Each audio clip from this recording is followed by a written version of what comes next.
Weapon XP in Black Ops Cold War has been something that's kind of an anomaly, if you ask me. It's been something that's been a much more relevant conversation as opposed to years previously. But it's kind of an anomaly that's been all over the place. I mean, first, it was considered too slow for weapon progression. Then we saw a zombies bug where it was basically farming quad XP. Then it was reverted down to normal, I guess you could say. Then we just had double weapon XP this past week and double XP. So now after this, we had an adjustment today that was an update that made this a new version of normal. Now, this new refined version of the XP leveling was even mentioned by Treyarch as looking at lower than targeted weapon XP progression. So this begs the question, did Treyarch fix Black Ops Cold War's weapon leveling? Today we're going to be taking a crack at that question, hopefully providing some answers here. I don't know if we'll have anything definitive. We'll talk about that in just a second, but I spent most of the day testing the various different modes that are farm worthy, so hopefully this provides some information at least to clear it up a little bit. But said, as we go along, let me know your thoughts down below. What do you think of this here? Do you think that weapon XP progression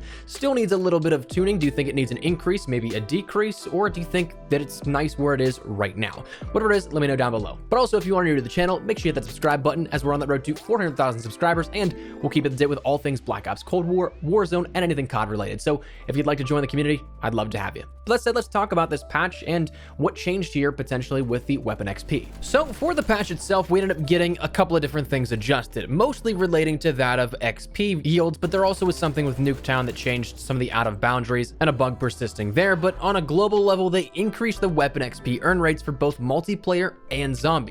For zombies in particular, they addressed an issue where it was causing lower than targeted weapon XP in solo matches and in later rounds. It also addressed an issue where the Napalm Burst ammo mod wasn't consistently awarding weapon XP when equipped. And then finally, again, that Nuketown 84 adjustment of the out of bounds glitch that's been patched up so you can no longer get to that. But again, the main focus of this video is that of the weapon XP. Now, as much as I love to see that there's going to be more XP rewarded for weapon level and all that kind of stuff, the thing that strikes me is that there is no amount specified as to what tuning happened. Like for reference, there's nothing that says a 25% increase to weapon leveling, a 10% weapon increase to weapon XP yields. So that's the one thing that kind of catches me up, and that's probably just so they can further monitor these yields and adjust accordingly, or as I'm probably sure there's one way to put it, that if there is still a huge problem that persists here at this, or the community puts up enough of a stink, there may be more tuning made to correct that bug that still persists because they didn't give us an exact amount that we should be expecting. But cynicism aside, the downside of not having these specific numbers is that we can't guarantee anything. So today I basically took the afternoon to try to see how much this actually changed. We can't be too specific outside of feel, and I'm incredibly limited because I have few weapons that are still low levels to test as a baseline, because once you get into those higher levels, scaling between each of those levels becomes a real issue and you start to stray from a one-to-one comparison with every level.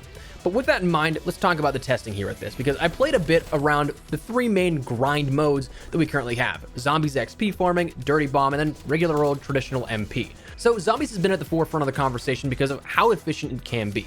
So how does it stack up now? Well, when I compared some farming footage from during the double XP weekend solo play, I was able to take the Sigma from level 1 to 12 in around 3 playthroughs of going to round 7, downing myself, and then restarting, which ultimately, with load in and load out times, included a total time of 25 minutes. So 1 to 12 isn't half bad for 25 minutes of play. That's realistically pretty solid because that's close to half the launcher's progression in a short period of time.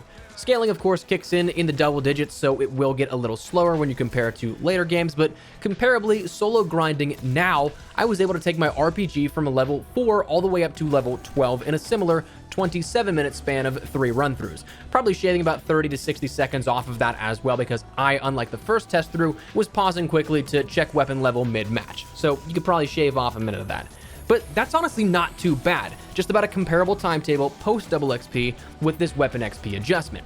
But the real question that I unfortunately do not have the answer to is, was that double XP control tainted in any way? Because there were widespread reports that games in their weapon XP was bugged in solo play. So I don't know if all, but at the very least, it was a common bug that XP yields were not tracking properly or awarding as much in solo play. So was I seeing some bugged yields during that double XP time frame as a comparison, or was the weapon XP actually buffed as much now that it's still comparable to double XP?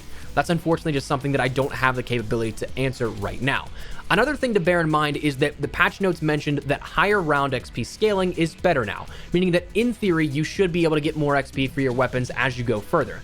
But the main questions that then are presented out of that is, to what extent does that go to? When does that really kick in as the sweet spot, and is Pack-a-Punch still affected? Because there's a severe drop-off when you Pack-a-Punch your weapons. Now, I feel like that sweet spot, per se, in my testing was shifted from rounds 1 to 4, where at double XP, I felt I was getting the most out of every weapon level, even when farming in groups of 4. But now, in solos, it felt like 6 to 8 was that sweet spot, jumping 2 whole levels in those rounds alone in 2 of the 3 playthroughs with my RPG. So, does that mean the scaling as you get higher and higher is the same? Is it something that got a little bit better and maybe moves that target window for farming to maybe round 15 or 20? We don't know just yet. But the problem then also arises that if you keep going for high rounds, your base weapons aren't going to cut it, so you'd have to Pack-a-Punch. But pre-update today, there also was a severe drop-off in XP yield when it comes to Pack-a-Punching, so definitely cutting it at the knees. So it'll be a big factor in the upcoming grinds.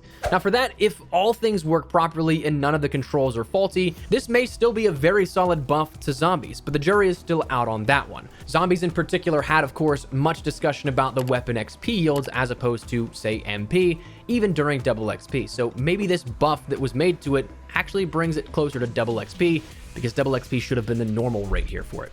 But anyways, Dirty Bomb, there were a few improvements that were made to make this a great contender, but at the same time, the biggest catch-22 is the true value of what you get out of it, because is it worth it in a sense? For the test values that I had, I used the Krig for a whole match of Dirty Bomb. This thing was at level 3 when I started. I did okay with it, I guess. I started rather slow, but then picked up speed to the point that I had about, I believe, 44 eliminations, including those of enemies that I picked off. They were already down, probably like 5 or so of those, so anywhere between like 35 to 40 kills, right? In that time, I ranked up the Krig from level 3 all the way up to level 17.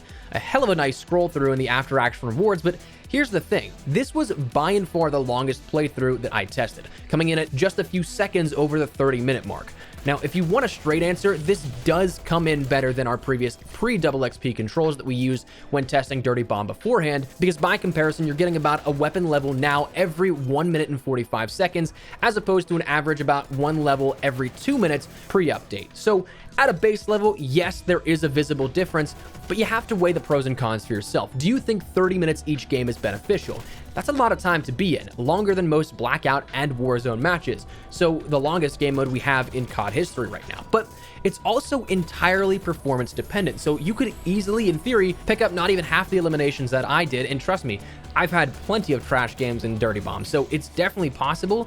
And at that point, you wouldn't make near as much progress, especially when you start to get up to the upper levels in weapon levels. And speaking on that, I played another match after our base control here, in which I think it was Ink Slasher who needed footage, so I just decided to not burn my final level 1 weapon, and then jumped in with the M16, and through a 30-round match, I gained 2 total levels. So a severe drop off there. So Dirty Bomb, yes, it does have some buff here to the XP yield and weapon XP, but it really again comes down to if you think it's worth staying in a match for 30 minutes, and again, kind of gambling if you're gonna do well or not.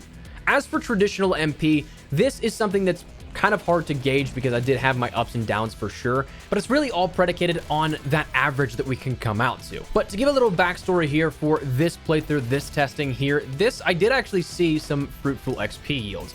During my match on Armada Strike, that was one that I took the FFAR from weapon level 5 all the way up to weapon level of 10.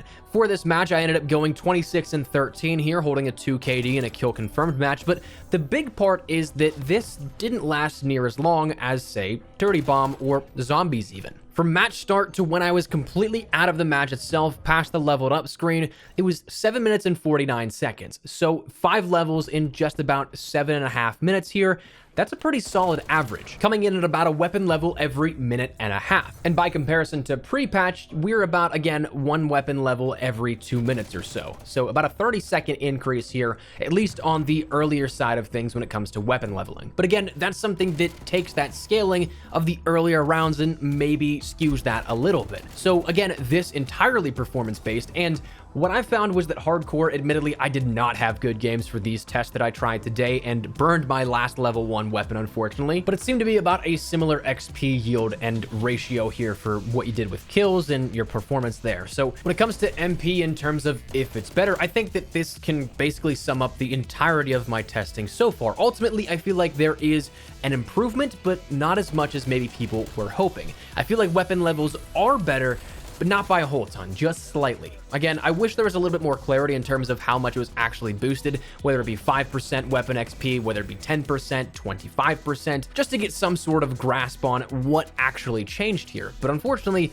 it comes down to, again, just some hit or miss testing, but it does seem like there has been a slight improvement. Like, double XP is definitely still going to be huge to leveling, but it's not as bad as it was beforehand. So come season 1, when double weapon XP tokens are likely introduced, when we see more double XP events happening, it's definitely the time you want to take and grind out things if you haven't done so already, because it seems like for at least the base comparison, weapon leveling in this game is the slowest it's been out of any Call of Duty. Like, I feel like by this point, I'm at least probably halfway done with ranking up my guns. I'm probably a little bit behind schedule on that, but it is something that double XP will definitely be something to take advantage of. And for those that don't grind out the game 24/7, you'll find these things useful probably a little bit further on into the year if you go for weapon completion and challenges alike.